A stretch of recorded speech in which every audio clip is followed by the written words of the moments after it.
Technique Tuesday, and today we're talking about AI in marketing. So this is sort of a how-to guide to use AI.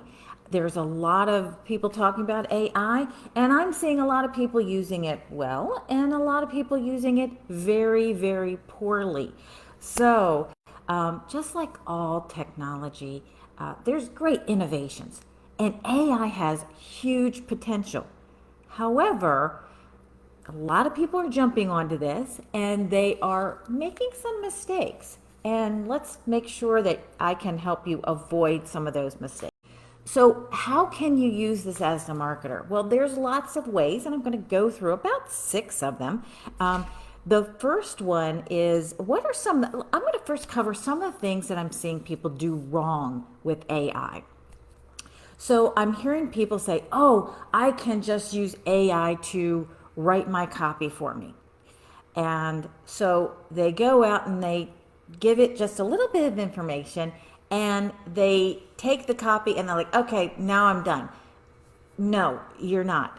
AI is not designed to give you all your copy. In fact, I would say it's like data analytics. Garbage in, garbage out. You have to feed AI really clear information so that it can provide quality content back. And still, even that, I would say it's your first draft. You can certainly keep fine-tuning your questions and fine-tuning your information and get better and better results. And you have to be very specific. So how many times, I'll say, I'll have to tell it how long I want it to go on. Like, I want a 5-minute presentation, or I want a 60-second presentation, or I want, or so many words, because AI will go on and on and on. And it's like the quote, if I had more time, I would write you a shorter letter. AI will go on and give you all kinds of content. But you still have to filter out and find the quality information to write it so that it actually appeals to people. I've had several people like, oh yeah, I did this in AI, and then they do the presentation and it's boring as crap. You're like, yeah, you sounded like a robot. I use AI for research. It saves me massive time in research. So I will use it for research and I will gather information just like I used to use the internet. I still use the internet for gathering research. But AI, sometimes I'll go there first to see if it has pulled a lot of information that I would have normally found on the internet. And so it pulls that information together and then I can assess it and gather and figure out, use my own brain to figure out what I think are the right benefits for this client.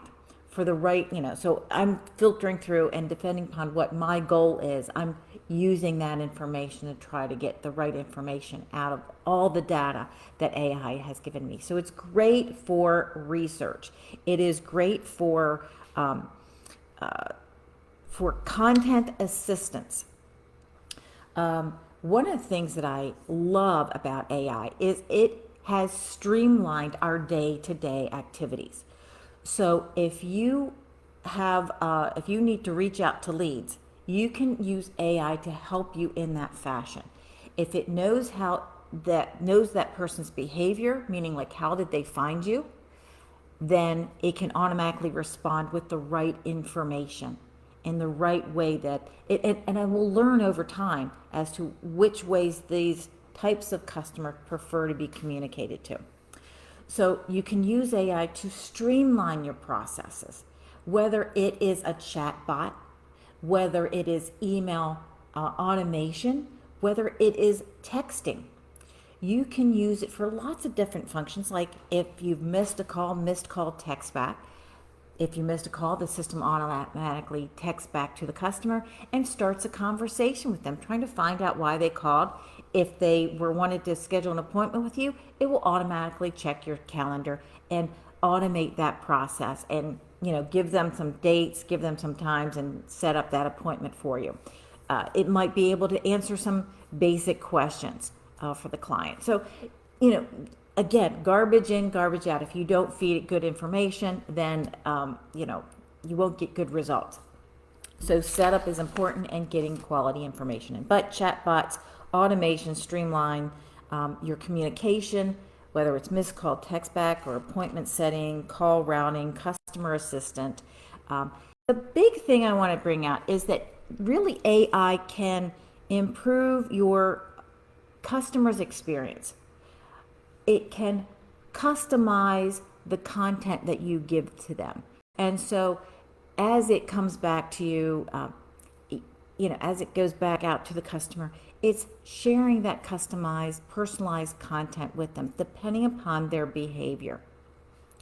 And so AI is great for doing that for you so that you can focus on the larger things. So when it comes to AI, again, I want to remind you, don't use it just to write your content. Use it for research. Use it for gathering information. Then you can put that back in to help you develop the content. But it is not a replacement for good storytelling. It is not a replacement for great examples. So you are still key to communicating with your clients.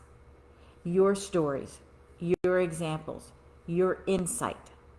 Make sure you're putting those into your copy, into your videos, into your courses, into your communication. That is way more powerful than whatever you're going to get out of AI. Again, AI is very powerful. Use it for its benefits, but don't use it to replace you.